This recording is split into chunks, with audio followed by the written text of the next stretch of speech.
Welcome back to Dead Sexy. Episode 9. And it's Christmas. It's Christmas. We have a bit of a Charcoochie board of topics. we have a charcoochie for you guys today. You're welcome. Another gift. Yes. It's the gift that keeps on giving us. So I need to first tell you about my dream that I had last night. Okay, tell me. Okay. So I had a dream that at first I was sleeping I had hippo on my pillow. Cute. Call me unhygienic. Buzz off. Buzz off. Yeah. Okay. So he's on my pillow right next to me. And I had a dream that my late fiance showed up to my door and was like, hey, I faked my own death. Here I am. And I woke up so fucked in the head over it.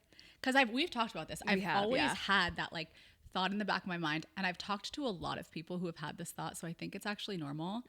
Where I'm like, did he fake his own death? That's where my head goes. Yeah. So the dream kind of fucked with me a little bit. I mean, we said this before. I felt like when I found out my dad died, I was like, wait, did he fake his death? Yeah. But I swear there was something in the air last night because I had the weirdest, most vivid dream as well. And it was the intrusive thoughts of a situation that I know wouldn't happen.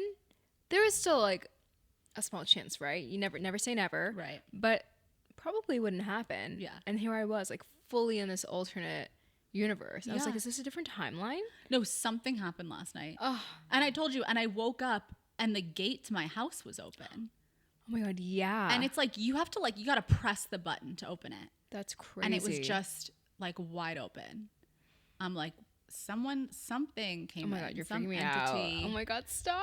I know. So that was my dream last night. Okay. And it felt appropriate to share it here. Well, thanks for sharing. You're welcome. Anyway, it's Christmas. Also, happy Hanukkah. Happy Hanukkah. I celebrate Hanukkah.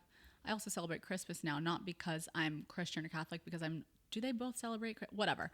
I'm Jewish, but I love a Christmas tree, and my boyfriend's family celebrates Christmas. It's festive. It's warm. It's nice. The lights are really nice. It's really nice. And I love having the tree and then also my menorah. I love that. It's lovely. double. It's double. Double the celebration. Double the fun. Yes. Double the celebration. Who double doesn't the love fun. that? So I want to know though. Huh? Obviously, I'm going to assume you were told Santa was real growing up. Or were you not? I feel like my mom was just like, oh yeah, Santa, And I think at some point I was like, oh, tis not real. When? Do you remember the moment that you were like, this is a lie? If you have kids, don't listen to this because they will find out that Santa's not real. And we're really sorry about that if it's happened at this point now. Yeah. But I don't know when I realized that. Probably at some point. At some point, yeah. Younger side, older side? Probably younger side. Okay. Yeah, maybe that was the beginning of the end for me. Oh, period. Mm-hmm. Yeah. And then it was all downhill from there. Mm-hmm. What about you? Okay, so I obviously raised Jewish. I'm Jewish, so I didn't grow up having a tree or anything. Yeah. So my parents didn't find it imperative for me to believe in Santa. Mm-hmm. And I remember they told me, I want to say I was in kindergarten, and I went to school, and I told all the kids in my class that Santa wasn't real. Did you get in trouble? Oh my gosh. Pulled aside, parent-teacher conference? I think, Mom, you can tell me if this is true. I believe my parents may have been called. You pulled your parents into? I ruined Santa for everyone in my class. It was going to happen eventually. Sorry. Sorry. I feel like I hung on to the tooth fairy a little bit longer. You know how I found out about the tooth fairy too? I woke up. My mom's putting stuff under my pillow. I woke up. I pretended I didn't. And then I don't know how I remember this so vividly. We were in Maine and I lost a tooth. And she's carrying me. She was like, I don't know if the tooth fairy is going to be able to come all the way here. And I was like, Mom, I know about the tooth fairy. And she was like, what do you mean? I was like, it's you. And she was like, oh. It was something like that. I remember that's where we were, and I told her that I knew. Yeah. Because I had woken up, but I still remember my best tooth fairy present. Which was? It was a children's book, and I have to ask if she still has it, called I Am the Dog, I Am the Cat. Cute. Yeah, okay. And it was about a dog and a cat that would and I remember one would sit by the window and great book. Do you feel like now, at this point in your life, are there certain things, because I feel like a lot of us can romanticize our childhood. Yeah. And our holiday memories and things, but in reality, do we really even remember if they were that great? Are there things in your life right now that you're romanticizing that aren't actually? All that great. All that great. I don't even think I'm romanticizing it, because there's nothing that romantic about it. I mean, like, entrepreneurial life, but also, like, I've spiraled twice this week. Yeah. Not linear. Not mentally linear. Not at all. 2 times in 1 week. This is honestly not that Monday bad. and Friday. That's and there's a gap between that. Like you did not spiral for a bunch of days in there, so that's a win. I've been crying about absolutely everything, like to the point where I was crying yesterday. I thought we were filming yesterday, so I start glamming. My skin has just not been skinning, but it's better today. It looks it's like a little better. It's really dry. So I'm getting upset and like teary-eyed as I'm doing glam, and my boyfriend's in the room and he's like, it's gonna be okay. And then we were like, oh, we're not filming. So I get up to go take it off, and I walked into the TV, like I hit my head. And I will say I've had enough brain trauma, like brain injuries, that whenever I hit my head, I cry. But it's just like a reaction. Yeah. It's not like a pain thing. And as soon as I walk into it, he sees my face. He was like, come here, baby. It's okay. It's okay. And I just started wailing. And I've been crying over literally everything. Do you think it's the holidays? I'm sensitive. sensitive. Yeah. I'm testy. I'm like, is mercury in the microwave? I know it's probably not. I mean, we have the radiation fog happening. Which actually isn't radiation. You just call it radiation fog. I didn't look into what it is. But you saw that. Everyone was like, you need to come up with a better heading. What is it actually? It's just fucking fog. Oh, okay. Period. I know. That's what I was like, oh, here we go. This is the end. I was like, we're all dying then. Yeah. I'm like, this explains all the issues I'm having. No, that's just... Oh, that's just us. Mm-hmm. Okay. Okay. Yeah, it's a sensy time right now. It must be the holidays. Yeah, lots going on. Super sensitive. I'm feeling all sorts of ways. I wish I weren't, you know, because I know I'm a bad bitch, but you can be a sensitive bad bitch. I like have so much to do, and I want to turn my brain off and just like exist. You can't, which is fine. I mean, I don't have it that bad, right? People have it worse, of course, but it's just one of those things where like I'm so tired and so overwhelmed, and I'm like juggling so much that it's like I'm at capacity, and then when you're adding on other things where you're just like, no, thank you. Like I'm done. It's like the final push to the end of the year. Yeah. And speaking of, so we are not going to be putting out episodes in January. We're going to take that time to really like focus on getting our content in order, filming some stuff so that we can make sure that the content we're putting out for you guys is the best we can possibly do. So next week will be our last episode of the year, and then we will see you guys again at the beginning of February. But just to let you guys know. So also a good time to catch up on episodes if you're new. Yes. Love that. And then let us know if there's certain topics you want us to talk about or things you want us to discuss. We just don't want to put out any content that we feel like is subpar, because this is important to us. Absolutely. And we want to make sure we're in a good headspace too when we do it all. So exactly. We're our best selves. We're best as we can be. I digress. But yeah, to answer your question, am I romanticizing anything right now that isn't as romantic? No. Okay. You? Perfect. No. You know what? Maybe the holidays. Maybe. In a way, because I don't know if that's romanticizing as much as it is like I want them to be perfect, and I think I'm getting really frustrated that I'm so emotional around them. Like you want to be perfect, not perfect, but you want to be. I want it to just be this like happy, chipper, warm, everybody's great time, because I never used to have trouble with the holidays. Yeah. And now I am, and I'm like frustrated that I'm having trouble with the holidays. I feel like because I never had that like idyllic holiday scenario. Yeah. I'm not missing what I don't have. Right, yeah. So I've always been a little, I wouldn't say disillusioned. I think as I get older, I'm like, okay, I don't feel that specialness anymore. I'm not going home. Like I'm going to my friend's family's home, which is, I'm really excited to go see them and spend time with them, of course, but it's not like. Not the same. Yeah, it's not the same. I could imagine the holidays would be really hard when you don't have like a home to go back to. And even when my mom was around, like still it was like such a small, as I've said before, like gathering and thing.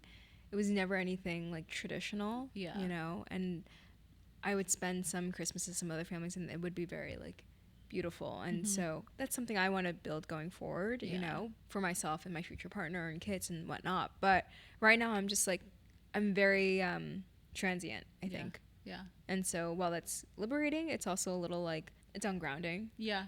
In a way. That makes sense. Yeah. I'm in a place where it's like, I had these traditions with my late fiance, and I want to make new traditions, but I'm like, what do I do? Do you know what I mean? Yeah. Because it was so like, I had never celebrated Christmas before. So it just kind of like was born from what I thought Christmas should be. So it was very like natural. And now I'm like, well, I don't want to just do the same thing. Obviously I want to build new traditions with this, like in this new relationship. And I'm like, what traditions do people do on Christmas? Oh, I don't know. You're asking the wrong girl. Yeah. I don't know. Yeah. Do I like, I've never made a gingerbread house. You could do that. My therapist told me to do that. That's cute. Yeah. Maybe you can make ornaments together. I do actually have these kits to make ornaments of the dog's paw prints. Cute. We need to do that. I mean, you have a lot of dogs, so that could be really fun. Know. Yeah. Like I got us little matching Set pajamas. Not pajamas, they're like pullover type thing. Cute. Like, but they're really cute. And then like we'll watch Christmas movies probably and like do all that. But I'm like, that. I think we do gingerbread houses. Here's the thing is like my therapist was like, go buy this. And I'm like, no, I want to make the ginger snap houses, but that could get really frustrating. I've never made a ginger snap before. I feel like if anyone's going to figure it out, it's going to be you. That's true. Yeah. Are there things when it comes to like romanticizing, which we're not doing, are there things that you are letting be messy on purpose right now? That you're just like, all right, it's going to be messy and I'm not going to try to perfect it and it is what it is. My home. Okay. Well, no, that's not true. I mean, like this being your version of messy is crazy. No, I cleaned a little bit today. I think I'm just letting myself flow from thing to thing and not putting pressure on myself and feeling like I need to have things be a certain way in both like my physical space and life and also like mentally. I am very scatterbrained at the moment, but I've accepted it. My brain like has like 60 different tabs open. Obviously, we've both experienced having things leave us before we felt ready for them to leave. Has there been a time that you have had to walk away from something that you didn't feel ready to walk away from? Oh, that's a juicy one. Yeah. You really came in there hot I know. and heavy. I think I really leaned into the chaos for a long time. And then I realized some of my like personal habits. Does that make sense? I had to say like, hey, Gia, like this isn't really aligned with you anymore. And like, we're just not in that phase of life anymore. So let's get it together. Yeah. You know, and I think there's a bit of that departure of, not departure, but just taking more accountability for myself and my actions and like how I want to grow. So that requires work and sacrifice, which I had been doing, but just really taking myself that much more seriously. So I don't know if that really answers your question, but in a weird way, I think it does. And then of course, like walking away from certain like relationships that weren't really serving me. And then also too, like leaving behind maybe a version of what I thought life would look like for me. But I think that happened really early on in my 20s, in my developmental years as like a young adult. I think that answers what the was question. it like for you, like going through the losses you did and then having this realization of like, this is a relationship that I need to walk away from because it no longer serves me. How do you think that made it different from like, I don't want to say a normal person, but like for a normal person to walk away from a relationship who hasn't gone through all of those losses? Maybe it's like a scarcity thing because sometimes you feel like there's nothing else out there, where there's a fear of like, and it ties back to like abandonment, right? Like I think there is me and my abandonment issues. I feel like we're really coming to terms this season. Oh with my the fact God. that there may be some abandonment things. I there. definitely have come to terms with my abandonment issues. Yeah. They are loud and proud. Loud and proud. Loud and proud. So I think perhaps my fear of that, I think at some point I was just like, I'm tired of not putting myself first. And I don't mean that in like a selfish way, but if someone's not treating me well, I should walk away. Yeah. You know, and it doesn't do me any good going through that same situation. Granted, I'm still learning that lesson. Maybe if my parents were still around, you know, maybe my mom and dad might talk some sense into me and having more of a stronger backbone. Maybe. It's a great question. What about you? Off topic, great lip combo today. Thank you. I struggled. You Great. saw that struggle? Yeah, but that's a really good. I'm going to you. need the Okay. deets on that. I've always really like respected and admired people who could be like, yeah, this person was mistreating me and I wasn't going to abandon myself any longer, so I walked away. And Same. I've been in situations where I know I should have walked away. Like there were some relationships in my like mid 20s. Yeah. That I should have walked away from so much sooner than I did. Yeah, like we saw the red flags and we're like, we're still going to stay. And I've had that with jobs. And I was telling you about this, but like I had an internship once where I wasn't making any money and I was being treated like shit. And I stayed the course. And I regret not quitting. Yeah. Because allowing myself to be treated like that by anybody was like severely abandoning myself. You have to be so sick of your own shit that you're ready to make a change for yourself. Otherwise, you're never going to do it. Yeah. You know? And it's like, I don't believe in regrets. I think that's why it's kind of, I'm struggling to. No regrets. Literally no regrets. And that's also taking accountability, right? Like, I made that choice in that time and that felt right. And like, would I do that now? No, because I know better, but I had to not know better to now know better. Yeah. So I'd say most things in my life I don't regret, which is why I think I'm struggling to like answer a little bit. I always say there's no right or wrong decision. It's just a decision. Yeah. And like the next decision. And that's like all we can really do. Yeah, I will say I agree in that like I had one relationship in particular that I should have walked away from. And on one hand, I'm like, bitch, you should have walked away. Like, you really lost yourself in that. On the other hand, I was like, I came out of that knowing what I would never tolerate again. Absolutely, yeah. And I never did. And I remember, like, that breakup, I thought that was going to take me out. Like, it brought me to my knees. I was like, I'm going to die. And it made me so much fucking stronger. Like, genuinely. Yeah. And I was like, okay, now I know. Like, if the second somebody says something like this to me, I'm out. The second somebody disrespects my time, I'm out. In the time between like that relationship and meeting my fiance, there were times when if I would like was talking to somebody, if something they said didn't sit right with me, I'd be like, I'm good. Like, I'm all set on you in the most respectful way possible. Like, I know now what I will and will not put up with. I think I'm the same way now. I think now there's certain things where I'm like, no, if you can't meet me in a basic way, then like I'm really okay. And there are things I'm not willing to abandon in myself. Absolutely. And I will say there's a difference in like meeting someone halfway, like compromising, but compromising on like basic core values, core beliefs. I have a friend who was in this relationship and with this guy, and I never liked him. And she knows that. And she will listen. And I love her. And I'm so proud of her for getting out of this. And this guy basically led her to believe that he was willing to compromise on a lot of his like morals and values and ethics. And then once he felt like she had fallen in love with him enough, he came back to her and was like, just kidding. Like, he was like, this is what I want my family to look like. This is what I am open to. This is what I'm not. And it basically went against everything she believed. That is so crazy. Because he thought that he had gotten her. Yeah. To a point where she would abandon herself because she was so in love with him. So much respect. She was like, no. She was like, what kind of woman do you think I am? No. Truly. She was like, I've been through enough with enough shitty people to know that I'm not willing to abandon myself in this way. Yeah. To be with somebody. Yeah. And I think it's so, like, I never could have done that in my 20s. Like, I think it's so powerful when you get to a place of knowing yourself well enough that you're just not willing. I feel like there's this awkward in between that no one talks about when you've made those changes and then you have someone in your life that keeps you in the in-between. And I'm having a hard time with that right now. Yeah. Because I know what I will not put up with anymore and what's a non-negotiable. From meeting, this person, I've grown so much while with them, right? That's a really hard one. It's weird. I'm like in this like fucking no man's land with myself and this person, and I'm just like, it's so weird to me. And then I question if I'm abandoning myself, but I'm still progressing in my life in so many ways. So it's just like a hard place to be. But I think also like accepting the fact that you've maybe grown out of a relationship. I've talked to my therapist about this so many times. Coming to terms with the fact that because of how we'd both grown, like we were no longer really compatible. Right.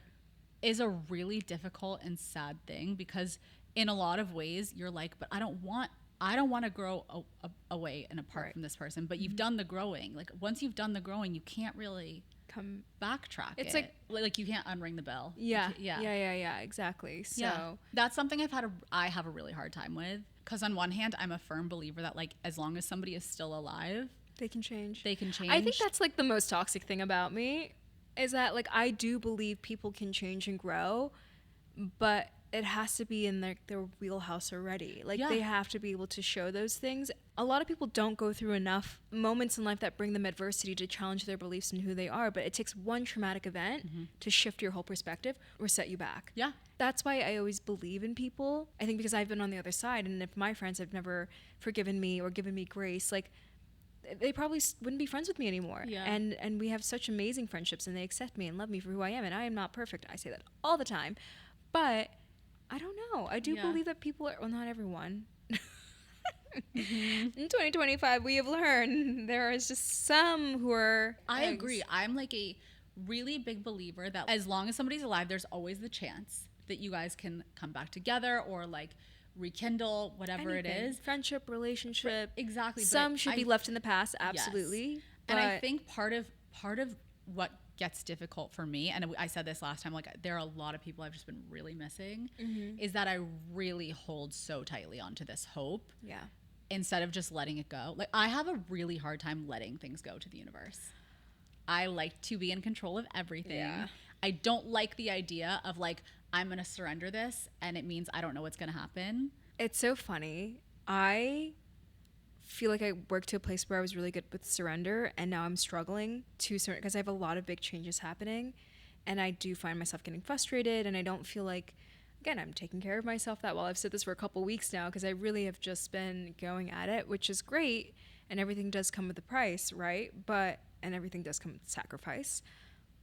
But because I'm not taking care of myself, and I went to the gym today, so step one, was it a brisk 35-minute walk? Yes, it was, but we still went. We had a little bit of a sweat, a little sweat stash, just a hair. That's all we need. Yeah. A win is a win. A win is a And I have to win. celebrate those wins, but I just feel like because I feel so disconnected and my anxiety and my nervous system just feels like all funky, like I can't really surrender and trust. Like I do trust like in my head, but I don't, it's not like a full body, what is it, mind body spirit integration, whatever the fuck that bullshit. It's not bullshit. Here's the crazy thing, it's like, I don't know why I think my way works better, because we've seen how my life has gone. Like, I've had an incredible life in a lot of ways, but whenever I do something my way, crash and motherfucking burn.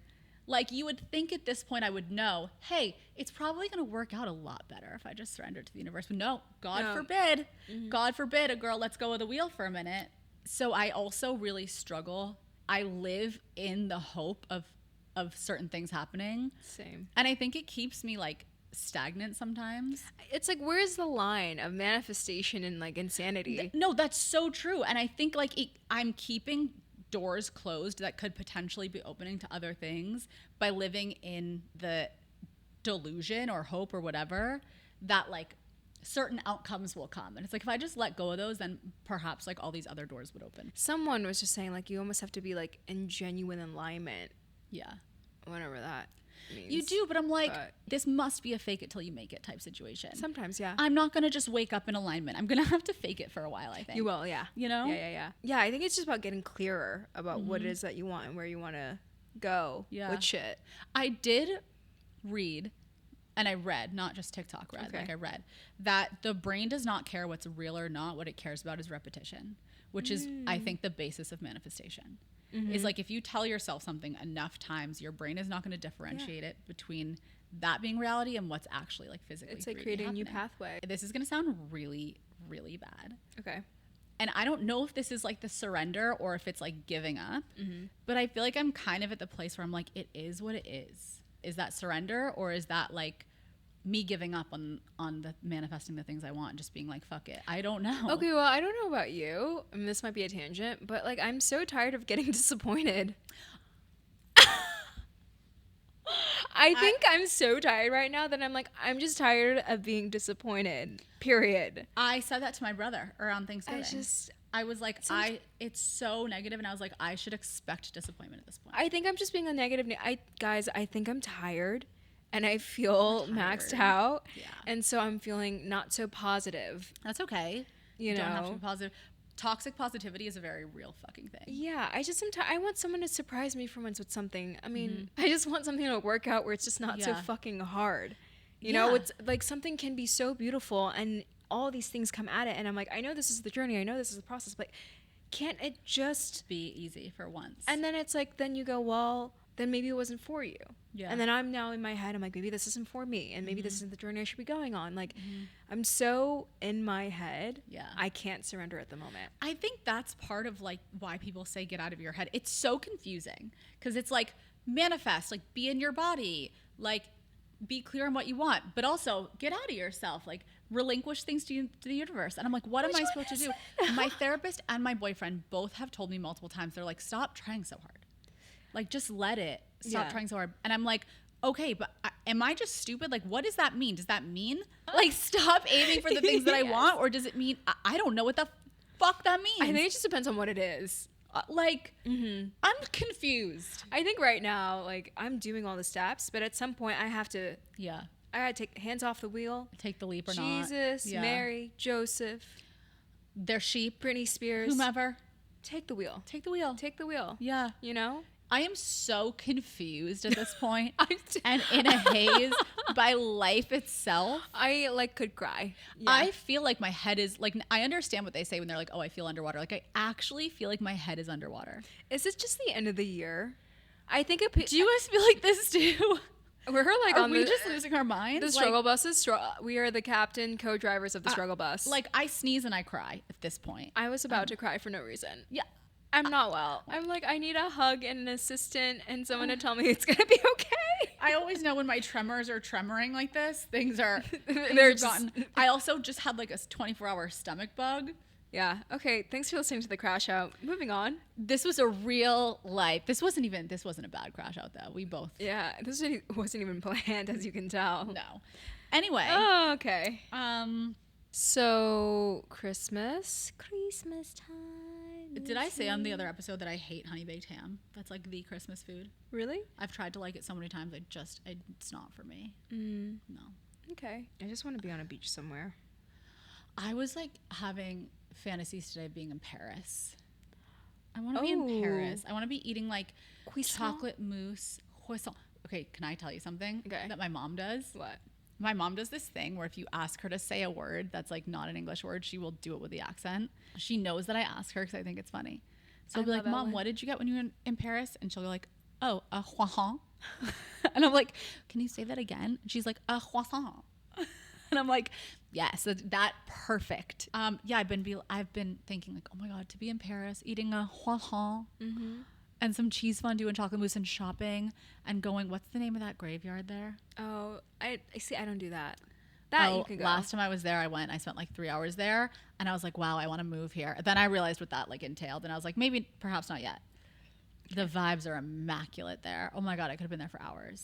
I'm just feeling like I'm craving a Paris. And then after the Paris trip, we should just shoot over to like the south of France or somewhere like I was just about to say that. A little beachy vibe.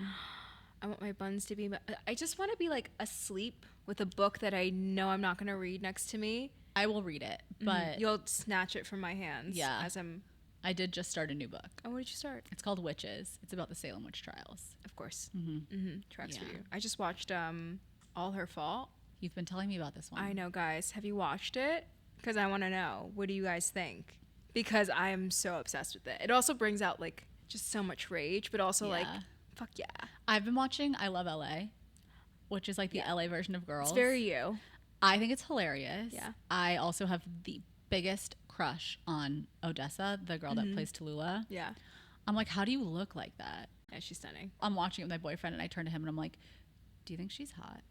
And he's like, yeah. And I'm like, same. And he's like, well, thank God I didn't get in trouble. Okay, anyway. Yeah. We hope you guys enjoyed our Charcoochie board of an episode. Wait, Little Joys. Ho. I would say maybe like 4 of 7 days a week. We do it a lot. My boyfriend and I will go on his motorcycle and go to this little coffee spot that we go to. And we went today and it just was like a lovely, like we get our coffees and we sit there and then we like walk around a little bit. And then today we also went to get breakfast. It was 1:30 p.m., but we did get breakfast. Yeah. It was just like a really pleasant, nice, joyful start to love the day. that. So that was, I feel like that's a good like definition of like a little joy. It was like a little joy. It's a little joy. Absolutely. It's a beautiful moment. Yeah. Yeah. But then the happiness bank. One of those moments that in my previous life would have taken for granted. And now I don't, having gone through what I've gone through. I love that. You know? I love moments like that though. Yeah. Like there's literally nothing that I love more than being on the couch cuddled and just like Potatoing. Oh, I love being a potato. I think before I was so like young, wild, and free that like that would be like, why am I doing this on a Friday night? No, like let's be out, like whatever. And now I'm like, please. There's nothing better than being horizontal. That's all I ever want. Truly. Yeah. If I'm vertical, just know I'm in that moment wanting to be horizontal. Absolutely. Yeah. Yeah. Too tired to care. Yeah. What about you? Rack the noggin. We can think of one. What did I do this week? I'd have to refer to my calendar. I didn't spiral Tuesday, and I didn't. Nope, spiral Thursday. Wednesday. Oh, I picked up some new pieces for Baby G's Club. Phenomenal. There we go. Okay. Yeah, I got some sample pieces back for the fine jewelry, and it looks really good. Can you show me off camera? Yeah. So Wait, that's a nice joy. that is a nice joy to see that we finally got there with going back and forth with design. So, but a win is win. A win is a win. That's a beautiful joy. Very exciting. And I had some really nice Korean takeout last night. From where? Can't pronounce it. Okay, period. But I'll send it to you. Okay, yeah. I'll show you. Thank you. Yeah, recommend. Okay. Yeah. So yeah, I feel like you guys have just seen the steady decline. Yeah, we don't even know of my and there it wellness. is. Yeah. Okay. You're so welcome for this experience. You guys are really starting to see the inner workings of our minds on days when we are scattered. Oh yeah, it's a time. You know what though? The world's seen me crash out, and it could be worse. On that note, we love you guys. Merry We'll Christmas, see you next week for our final episode of 2025. New Year's. And then we'll see you guys back. We've somehow hit every holiday on a Thursday. I know. It's been so stressful, just Literally so you know. every single holiday this year we've hit. Nothing but the best from us. Count on us to be there. You know? Okay. Okay, now for real, see you next bye-bye. week. We love you guys.